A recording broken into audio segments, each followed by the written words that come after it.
ओम शांति। आज की मुरली में बाबा ने कहा ओम शांति और फिर कहा तत्वम, अर्थात तुम आत्मा भी शांत स्वरूप हो। आपका स्वधर्म शांति है। बाबा ने कहा कि शांति धाम में आप शांति में हो, फिर टॉकी में आते हो, कर्मेंद्रियों का आधार लेते हो, पाठ बजाते हो ना। आत्मा छोटी बड़ी नहीं होती, शरीर छोटा बड़ा होता है ना। तो फिर बाबा ने कहा बाबा भी परम धाम से इस समय आए हैं तुम्हारे सम्मुख, है ना। किस लिए आए हैं? बाबा ने कहा मैं तुम्हें पढ़ाने आया हूँ, राजयोग सिखलाने आया हूँ, क्योंकि मैं ही नॉलेजफुल हूँ, मैं ही ज्ञान का सागर हूँ, है ना। इसलिए बाबा ने कहा कि इस ड्रामा बड़ा वंडरफुल है और इस ड्रामा में हर एक का अपना अपना पार्ट है और ईश्वर का भी अपना पार्ट है ना। बाबा भी अपना पार्ट बजाते हैं। तो बाबा ने कहा कि तुम बच्चों को अपने अंदर कितनी खुशी होनी चाहिए ना। किस बात की खुशी कि बाबा आया है और हमें विश्व का मालिक बना रहे हैं, सतो प्रधान बना रहे हैं। तो बाबा ने कहा कि ये आपके अंदर कितनी खुशी होनी चाहिए इस बात की। बाबा ने ये भी कहा कि देखो, अगर तुम इतना भी स्मृति में रखते हो, इतना भी याद रखते हो कि इस समय हम संगम युग में हैं, तो ऑटोमेटिकली आपको सतयुग भी याद आएगा। हुँ? और फिर बाबा ने कहा कि सतयुग में जाने से पहले कहाँ जाना है? उससे पहले अपने घर जाना है, शांति धाम जाना है। और इन सब के लिए बाबा ने कहा तुम्हें पावन बनना है। और पावन बनने के लिए बाबा ने कहा कि अपने को आत्मा समझ और बाबा को याद करना है। अब याद के लिए कैसे पावन बने? आज बाबा ने बहुत मीठी बात बोली। बाबा ने कहा कि तुम बच्चों को जब सुबह उठते हो, तो उठते ही पहला संकल्प क्या आना चाहिए? शिव बाबा गुड मॉर्निंग, है ना। बाबा ने कहा पहला संकल्प आपका ये होना चाहिए कि बाबा से गुड मॉर्निंग करनी चाहिए। बाबा ने कहा भक्ति में भी क्या करते हैं? सवेरे उठकर ही ईश्वर को, भगवान को याद करते हैं। तो यहाँ भी बाबा ने कहा कि सवेरे उठकर शिव बाबा को गुड मॉर्निंग करो, ज्ञान का चिंतन करो, तो क्या होगा? तुमको बहुत खुशी होगी। और बाबा ने कहा कि अगर शिव बाबा को सुबह याद नहीं करेंगे तो जो इतने पापों का बोझा है वो खत्म कैसे होगा? इसलिए याद तो करना है। और फिर बाबा ने कहा ये याद ही मुख्य सब्जेक्ट है और इससे ही बहुत बड़ी कमाई होती है। यही कमाई का समय है। इस समय की ही कमाई आप सारा कल्प जो है खाएंगे। इसलिए बाबा ने कहा बहुत बड़ी कमाई है इसमें। इसलिए शिव बाबा को सवेरे बाबा ने कहा गुड मॉर्निंग करना चाहिए। लेकिन बाबा ने क्या नोटिस किया? बाबा ने कहा कि बच्चे जो हैं दिल व जान, सिक व प्रेम से मुझे याद नहीं करते हैं, है ना। तो इसलिए बाबा ने कहा कि याद जो है बड़े प्रेम से बाबा को याद करना है। फिर बाबा ने यथार्थ याद भी बाबा ने कहा कि कैसे बाबा को याद करो? बाबा ने कहा बड़ी धैर्यता से, गंभीरता से और समझ कर, बाबा को समझ कर, है ना। बाबा ने कहा इस तरह बाबा को याद करो। फिर बाबा ने ये भी कहा कि आपकी याद जो है वो एक्यूरेट होनी चाहिए और इसमें मेहनत है। अब एक्यूरेट याद हम जानते हैं, बाबा कई बार कहते हैं यथार्थ याद, कि बाबा जो है, जैसा है वैसा उसको याद करना और अपने को आत्मा समझकर। और बाबा ने कहा जितना तुम जास्ती याद करेंगे उतना जास्ती तुम्हें करंट मिलेगी, क्योंकि याद से याद होती है। अगर हम बाबा को याद करते हैं तो बाबा भी रिटर्न में हमें करंट देते हैं। और बाबा ने कहा ये जो करंट मिलेगी ये क्या करेगी? आपको हेल्दी बनाएगी, है ना। बाबा ने कहा आपकी आयु बड़ी होगी। फिर बाबा ने कहा ये जो करंट है ये जैसे बाबा बच्चों को सर्च लाइट देता है, लेकिन उसका आधार क्या है? कि बाबा ने कहा मुझे एक्यूरेट याद करो। बाबा ने कहा जैसे दो सब्जेक्ट हैं, ज्ञान और योग, तो ज्ञान का सब्जेक्ट अलग है, योग का सब्जेक्ट अलग है। तो बाबा ने कहा कि बिना याद के सतो प्रधान बनना असंभव है।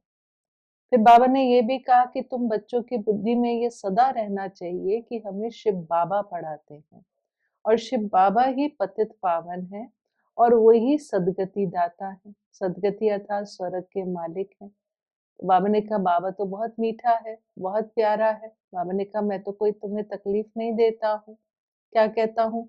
सिर्फ बाप को याद करो और चक्र को याद करो, क्योंकि जब मुझे तुम याद करोगे तो याद से ही आत्मा क्या बन जाएगी? सतो प्रधान बन जाएगी। सतो प्रधान अर्थात बाबा ने कहा आप कांटों से फूल बन जाएँगे, है ना? इसलिए बाबा ने ये भी बात कही कि आपको बाबा की याद ऐसी होनी चाहिए कि जो दिल आपकी ठर जाए, माना शीतल हो जाए, है ना? बाबा ने कहा आपको बाप की याद सतानी चाहिए, क्योंकि इतना बड़ा वर्षा मिलता है, तो जिससे इतनी प्राप्ति होती है, तो उसको तो हमें बहुत प्यार से याद करना चाहिए। फिर बाबा ने ये भी कहा कि जब तुम मुझे याद करते-करते काँटों से फूल बन जाएँगे, है ना? तो फूल जो है फिर बाबा ने कहा यहाँ तो नहीं रह सकते, फिर उनके लिए क्या चाहिए? स्वर्ग, स्वर्ग है फूलों का बगीचा, है ना? क्योंकि जब फूल बन जाएँगे तो इस काँटों की दुनिया में नहीं रह सकते। फिर बाबा ने ये भी बताया कि खुशबूदार फूल कौन है? जो औरों को भी फूल बनाते हैं। एक तो हम स्वयं फूल बन रहे और बाबा ने कहा जो औरों को भी आप समान फूल बनाते हैं, उनको बाबा ने टाइटल दिया कि वो हैं खुशबूदार फूल। तो इसलिए बाबा ने कहा कि देखो जैसे माली होता है, वो क्या करता है कि फूलों को अलग पॉट में रख लेता है।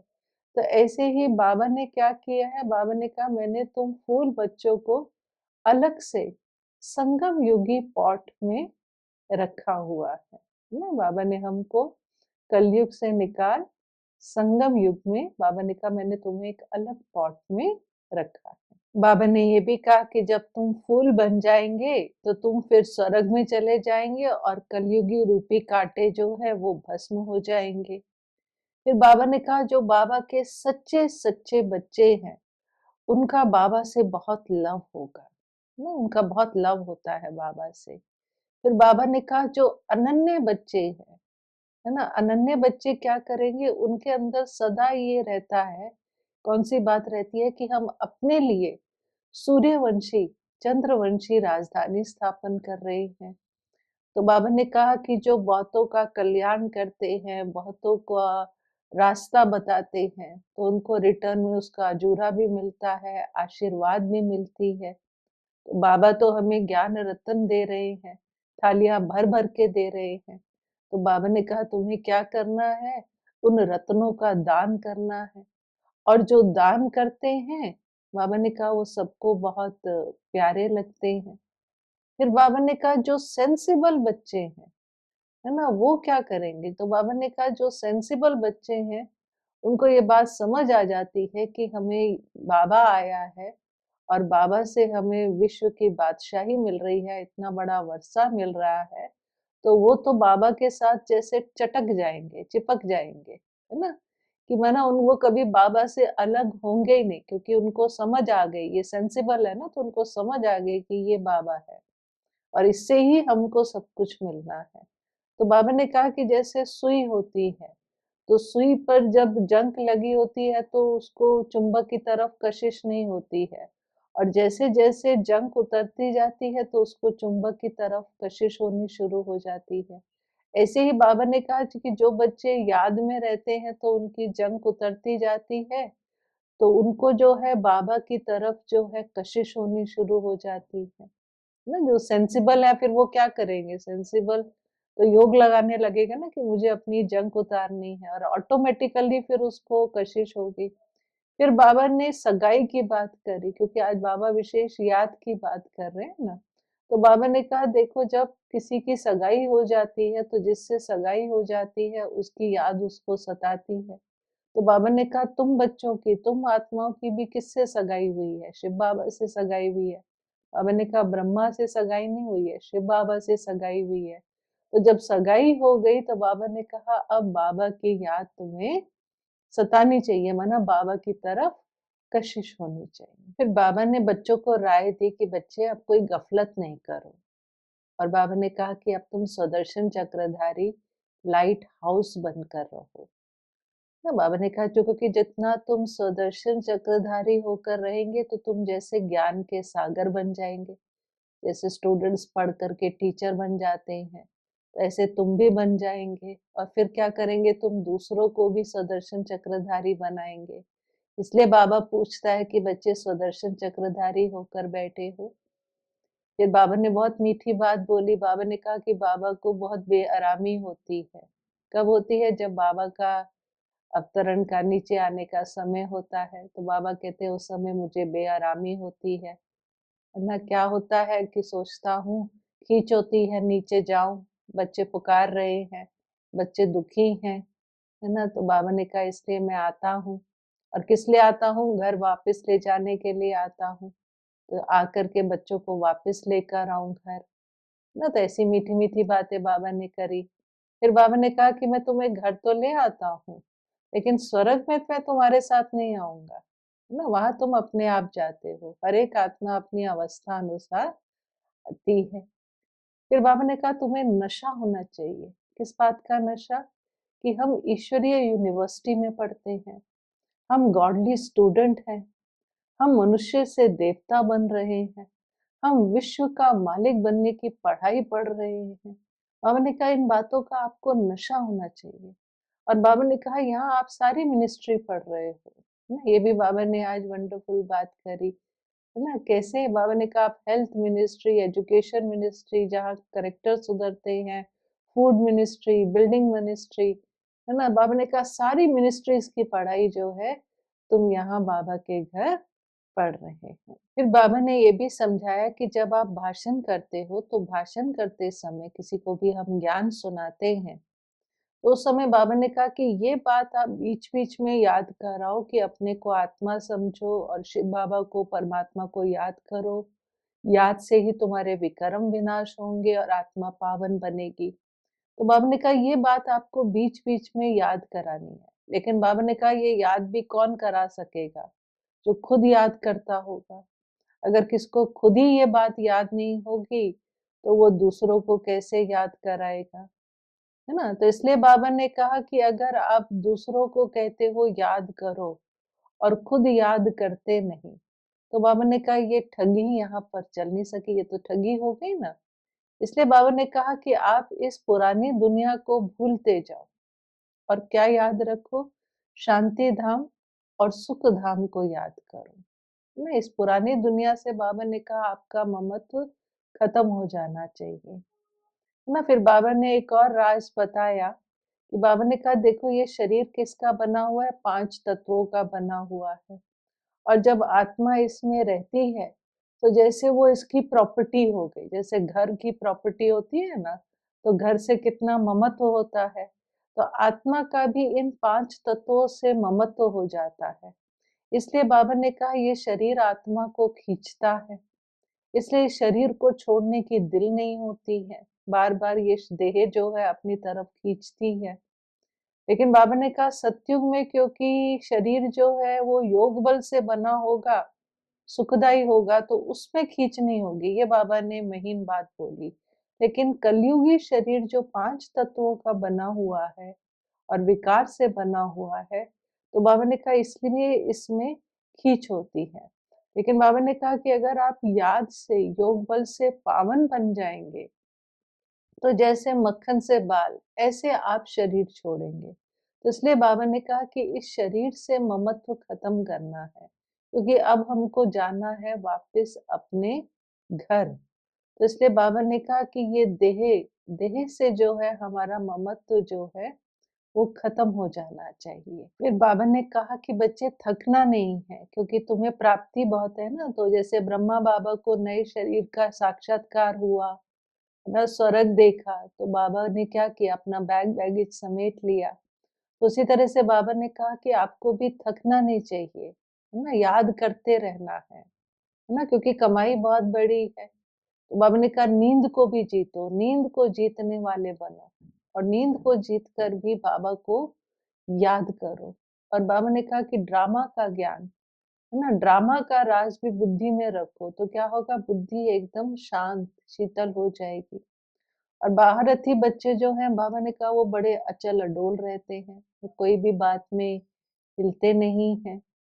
फिर बाबा ने शांति का दान करने को कहा कि जैसे बाबा हम बच्चों को शांति का दान करते, जैसे मनसा सेवा, सकाश की सेवा है, तो उसी तरह से बाबा ने कहा आपको भी औरों को शांति का दान करना है। फिर बाबा ने कहा नब्ज़ भी देखने की कैसे पता चलेगा कि वो आत्मा हमारे कुल की है कि नहीं है? तो बाबा ने कहा कि जब आपको उसको शांति में बिठाएँगे, जैसे योग में हम दृष्टि देते हैं, शांति में बिठाते हैं, तो बाबा ने कहा कि उसको अनुभूति होगी, उसको फ़ील होगी शांति, माना वो शांति रिसीव करेगा। तो बाबा ने कहा अगर वो रिसीव कर रहा है, उसको शांति मिल रही है, तो इसका मतलब वो आपके कुल का है। अगर वो रिसीव नहीं कर रहा तो माना वो हमारे कुल का नहीं है। और दूसरी बात बाबा ने कहा नब्ज़ देखने की, बाबा ने कहा उसको ये पढ़ाई अच्छी लगेगी, है ना? बातों में इंटरेस्ट आएगा और जिसको इंटरेस्ट नहीं आ रहा तो समझ लेना कि वो हमारे कुल का नहीं है। क्योंकि हमें भी एनर्जी उस पर लगानी है जो ये पढ़ाई को समझे हमारे कुल का है, क्योंकि हम जानते हैं हर कोई तो ये पढ़ाई नहीं पढ़ेगा। फिर बाबा ने कहा कि देखो बाबा जब ज्ञान देते हैं तो कैसे देते हैं? बाबा की नज़र कहाँ जाती है, दृष्टि कहाँ जाती है? आत्मा के ऊपर, कि मैं आत्मा को ज्ञान दे रहा हूँ, है ना? तो बाबा ने कहा ऐसे ही तुम बच्चे भी जब ज्ञान देते हो, है ना? तो आपको देह नज़र ना आए, आत्मा नज़र आए, भाई-भाई को जो बाबा दृष्टि कहता है। लेकिन बाबा ने कहा कि शरीर दिखे ही ना, तो बाबा ने कहा इसमें बड़ी मेहनत है, ये मेहनत का है, लेकिन बाबा ने कहा कि अंत में हो जाएगा पिछाड़ी में, लेकिन शरीर दिखे ही ना, आत्मा दिखे, है ना? स्मृति में आत्मा आए, तो बाबा ने कहा इसमें थोड़ी मेहनत है। आज के वरदान में बाबा ने कहा अंतःवाहक शरीर द्वारा सेवा करने वाले कर्म बंधन मुक्त डबल लाइट भव। बाबा ने कहा कि जैसे आप साकारी शरीर द्वारा ईश्वरीय सेवा करते हो और उसमें बिजी रहते हो, ऐसे ही आकारी शरीर द्वारा अंतःवाहक सेवा करो। जैसे ब्रह्मा बाबा के द्वारा स्थापना का कार्य हुआ, उसमें वृद्धि हुई, ऐसे ही बाबा ने कहा कि आप अंतःवाहक शरीर द्वारा, सूक्ष्म शरीर द्वारा सेवा करो। बाबा ने कहा उससे क्या होगा कि साक्षात्कार का पाठ खुलेगा। है ना? कि बाबा ने कहा कि जब आप सूक्ष्म शरीर द्वारा सेवा करेंगे तो शिव शक्ति कंबाइंड रूप का साक्षात्कार होगा, सूक्ष्म शरीरों का अर्थात फरिश्तों का साक्षात्कार होगा और साक्षात्कार और संदेश का कार्य शुरू होगा। लेकिन उसके लिए बाबा ने कहा कि क्या करना होगा कि आपको कर्म करते हुए, है ना, क्या अटेंशन रखना है कि कर्म के बंधन में नहीं आना है, डबल लाइट बनकर रहना है, तब ये सेवा होगी जिसको बाबा विशेष साक्षात्कार की सेवा कहते हैं ना, कि साक्षात्कार से आत्माएं खिंची हुई आएंगे, उनको हमारे सूक्ष्म शरीरों का साक्षात्कार अर्थात फरिश्तों का साक्षात्कार होगा, शिव शक्ति के कंबाइंड रूप का या साक्षात्कार होगा, तो उस साक्षात्कार से संदेश मिलेगा। तो ये सेवा बाबा ने कहा उसके लिए आपको ये अटेंशन रखना है। आज के स्लोगन में बाबा ने कहा मनन करने से जो खुशी रूपी मक्खन निकलता है वही जीवन को शक्तिशाली बनाता है। ओम शांति।